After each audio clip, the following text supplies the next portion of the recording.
Bonjour à vous, tous ceux qui me suivez sur la page Facebook, chers élèves, chers amis,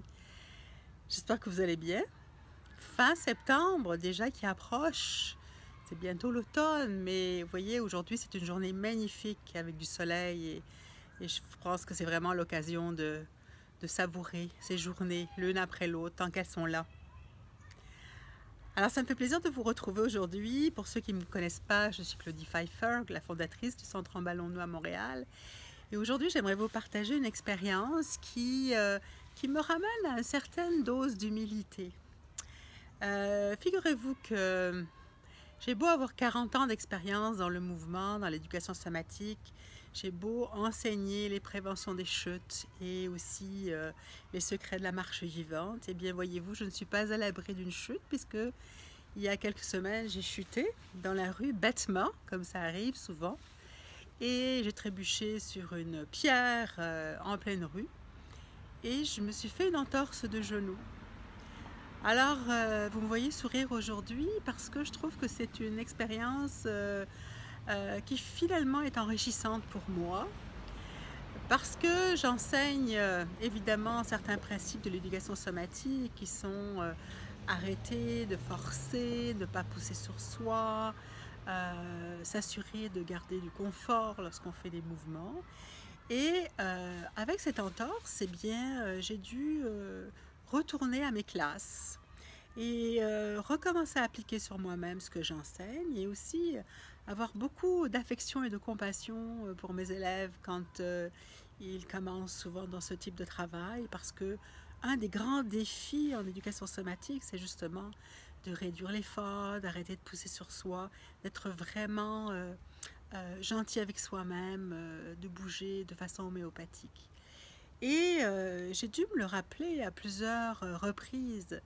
J'ai un ami collègue qui est physiothérapeute et qui me disait, tu sais Claudie, il faut le temps, il faut laisser le temps à ta blessure de se guérir, et pour cela, il faut être patiente et aussi changer les stratégies. Alors changer les stratégies, qu'est-ce que ça veut dire? Ça veut tout simplement dire d'être conscient de ce qui se passe au moment où je bouge, d'être consciente que si la douleur est là, c'est parce qu'elle me rappelle à l'ordre. Elle me rappelle à l'ordre en disant « Attention Claudie, tu vas au-delà de tes limites actuellement ». Et changer les stratégies, c'est aussi diminuer l'effort et changer ses habitudes. Et le changement d'habitude, eh bien, je le dis souvent, et croyez-moi, c'est pas si facile, car le naturel revient au galop, et je me sens parfois comme un cheval fougueux qu'il faut retenir par la bride. Donc si je vous partage ça, c'est pas pour me plaindre, certainement pas, c'est simplement pour vous dire que quelle que soit l'expérience que l'on peut avoir en éducation somatique, quel que soit notre âge, il y a toujours quelque chose à apprendre, et je dois dire qu'aujourd'hui où je vais mieux, où j'ai vraiment pris le temps et de me reposer, et aussi j'ai fait différents traitements, je me suis fait des séances de mouvement moi-même, et évidemment l'entorse diminue jour en jour, il faut à peu près 15 jours à un mois pour pouvoir reprendre des activités plus soutenues.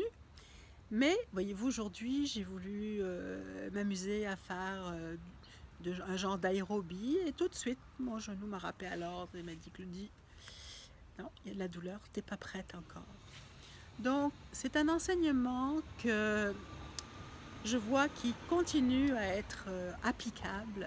et même si j'ai 40 ans d'expérience en enseignement, croyez-moi que je suis tout à fait concernée comme tout le monde. Et le fait de retourner à mes classes de départ et de me rappeler à quel point c'est difficile de diminuer l'effort, c'est difficile de changer ses habitudes, ses stratégies, que ça prend de la patience, que ça prend d'être bon avec soi, eh bien je viens de l'expérimenter encore dans mon corps. Et je suis heureuse d'avoir pu faire cette expérience. Évidemment, vous me direz, ce n'était pas nécessaire de passer par une entorse du genou, mais quand même, des fois, il faut passer par là pour sonner la cloche et se rappeler qu'il y a des changements et on peut faire autrement. Et également aussi la patience indique que, souvent je dis dans mes cours ou dans mes stages, je dis ne cherchez pas à monter l'Everest avant d'avoir monté le Mont-Royal. Qu'est-ce que ça veut dire? Ça veut dire savourer les petits progrès, les petits efforts qui nous permettent d'aller plus loin, de plus en plus loin. Donc ça se passe un jour à la fois, un progrès à la fois.